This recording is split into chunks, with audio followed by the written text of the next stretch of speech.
ನಮಸ್ಕಾರ, good evening. ನಾನು ಹರೀಶ್ ನಾಗರಾಜು. ಎಲ್ಲವೂ ಸರಿ ಇದ್ದಿದ್ರೆ ಇಷ್ಟೊತ್ತಿಗೆ ಮಗದೊಂದು ಶೈಕ್ಷಣಿಕ ವರ್ಷ ಶುರುವಾಗಬೇಕಾಗಿತ್ತು, ರೆಗ್ಯುಲರ್ ಕ್ಲಾಸಸ್ಗಳು ನಡಿಬೇಕಾಗಿತ್ತು. ಆದರೆ ಕೊರೋನಾ ಬಂತಲ್ವಾ, ಸೊ ಎಲ್ಲವೂ ಡಿಲೇ ಆಯಿತು.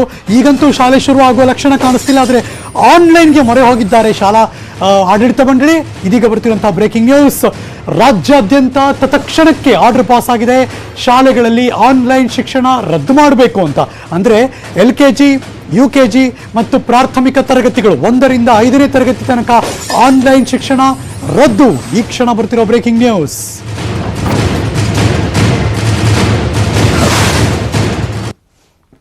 ನನಗೆ ಅದು ಕೇಳೋ ನಂಗೆ ಆಶ್ಚರ್ಯ ಆಗ್ತಾ ಇತ್ತು. LKG ಮತ್ತೆ UKGಗೆ ಆನ್ಲೈನ್ ಟೀಚಿಂಗ್ ಅಂತ.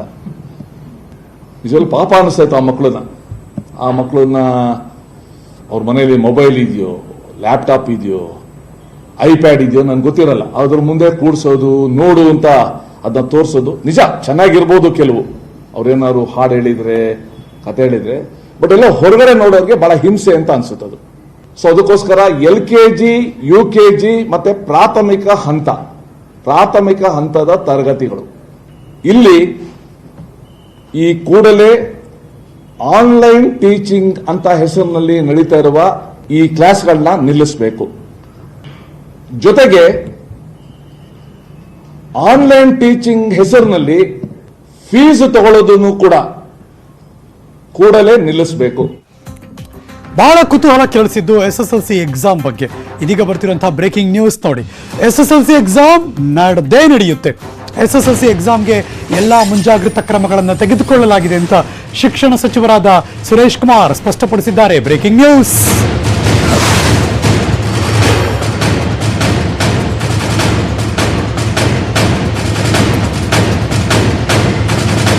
SSLC ಪರೀಕ್ಷೆ ನಡೆಸೋದ್ರ ಬಗ್ಗೆ ಸಲಹೆ ಸಂಗ್ರಹ ಆಗಿದೆ. ಶಿಕ್ಷಣ ತಜ್ಞರು, ಆಡಳಿತ ಮಂಡಳಿಗಳಿಂದ ಸಲಹೆ ಸಂಗ್ರಹಗಳನ್ನು ಮಾಡಿದ್ದೇವೆ. ಮುಂಜಾಗ್ರತಾ ಕ್ರಮಗಳ ಜೊತೆ SSLC ಪರೀಕ್ಷೆ ಜೂನ್ 25ನೇ ತಾರೀಕಿಂದ ಶುರುವಾಗುತ್ತೆ ಎಂದರು ಶಿಕ್ಷಣ ಸಚಿವರು.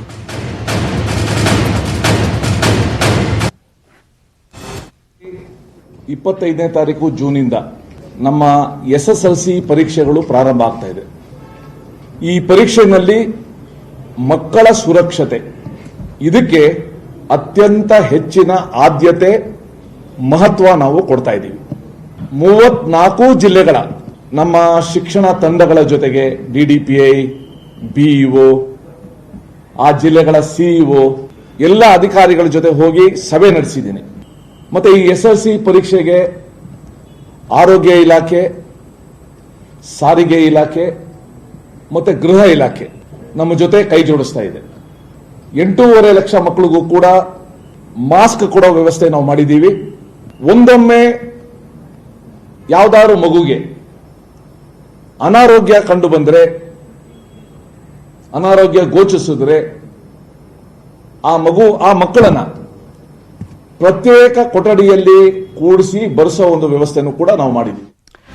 ಇನ್ನು ದುಬಾರಿ ಶುಲ್ಕಕ್ಕೆ ಸಂಬಂಧಪಟ್ಟ ಹಾಗೆ ಇದೀಗ ಬರ್ತಿರುವಂತಹ ಬ್ರೇಕಿಂಗ್ ನ್ಯೂಸ್ ನೋಡಿ. ಅದರಲ್ಲೂ ಖಾಸಗಿ ಶಾಲೆಗಳ ದುಬಾರಿ ಶುಲ್ಕಕ್ಕೆ ಸರ್ಕಾರದ ಬ್ರೇಕ್ ಹಾಕಲಾಗಿದೆ. ದುಬಾರಿ ಶುಲ್ಕ ವಸೂಲಿ ಮಾಡೋ ಶಾಲೆಗಳಿಗೆ ಈ ಮೂಲಕ ವಾರ್ನಿಂಗ್ ಕೂಡ ಕೊಟ್ಟಿದ್ದಾರೆ. Breaking news.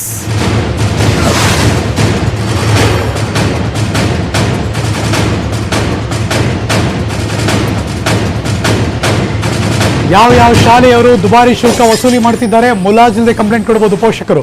ಆ ಎಲ್ಲ ಶಾಲೆಗಳ ಆಡಳಿತ ಮಂಡಳಿ ವಿರುದ್ಧ ಮುಲಾಜಿಲ್ಲದೆ ಕ್ರಮ ತಗೋತೀವಿ ಅಂತ ಎಚ್ಚರಿಕೆ ಕೂಡ ಕೊಟ್ಟಿದ್ದಾರೆ. ನಿರ್ದಾಕ್ಷಿಣ್ಯ ಕ್ರಮದ ಎಚ್ಚರಿಕೆ ಸರ್ಕಾರದಿಂದ. ಶುಲ್ಕ ತೆಗೆದುಕೊಳ್ಳೋದಿಲ್ಲ ಅನ್ನೋದಾದ್ರೆ ಸ್ವಾಗತ, ಶುಲ್ಕ ಕಡಿಮೆ ಮಾಡ್ತೀವಿ ಅನ್ನೋದಾದ್ರೂ ಕೂಡ ಸ್ವಾಗತ, ಆದರೆ ಶುಲ್ಕ ಹೆಚ್ಚು ಮಾಡಿದ್ರೆ ಕಠಿಣ ಕ್ರಮ ಅಂತ ಪ್ರಾಥಮಿಕ ಮತ್ತು ಪ್ರೌಢ ಶಿಕ್ಷಣ ಸಚಿವರಾದ ಸುರೇಶ್ ಕುಮಾರ್ ಈ ಮೂಲಕ ಸೂಚನೆ, ಎಚ್ಚರಿಕೆ, ಮಾಹಿತಿಯನ್ನು ಕೂಡ ಕೊಟ್ಟಿದ್ದಾರೆ. ಯಾರೂ ಕೂಡ ಈ ವರ್ಷದ ಫೀಸ್ನಲ್ಲಿ ಹೆಚ್ಚಳ ಮಾಡಬಾರದು. ಮಾನವೀಯ ದೃಷ್ಟಿಯಿಂದ ಇದೊಂದು ವಿಶೇಷವಾದ ಪ್ರಸಂಗ. ಅದಕ್ಕೋಸ್ಕರ ಈ ವಿಶೇಷವಾದ ಒಂದು ಹೆಜ್ಜೆ ಶಾಲೆಗಳು ಇಡಬೇಕು. ಇನ್ನೂ ಅವ್ರೇನು ದೊಡ್ಡ ಮನಸ್ಸು ಮಾಡಿದ್ರೆ ಈ ಸಲ ಕೋವಿಡ್ ಬಂದಿದೆ, ನಾವು ಫೀಸನ್ನ ಕಡಿಮೆ ಮಾಡ್ತೀವಿ ಅಂತಂದ್ರೆ that's A very welcome move. ಈ ವರ್ಷ ಇನ್ನೂ ಸ್ವಲ್ಪ ದಿವಸ ಕ್ಲಾಸಸ್ ನಡೆಯೋದಿಲ್ಲ, ಸೊ ಅರ್ಧ ಫೀಸ್ ತಗೋತೀವಿ ಅಂದ್ರೆ ಅದು ಬಹಳ ಒಳ್ಳೇದು. ಆದರೆ ಫೀಸ್ ಹೆಚ್ಚಳ ಮಾಡಬಾರ್ದು ಅಂತ ಈಗಾಗಲೇ ಸೂಚನೆ ಕೊಟ್ಟಿದ್ದೀವಿ.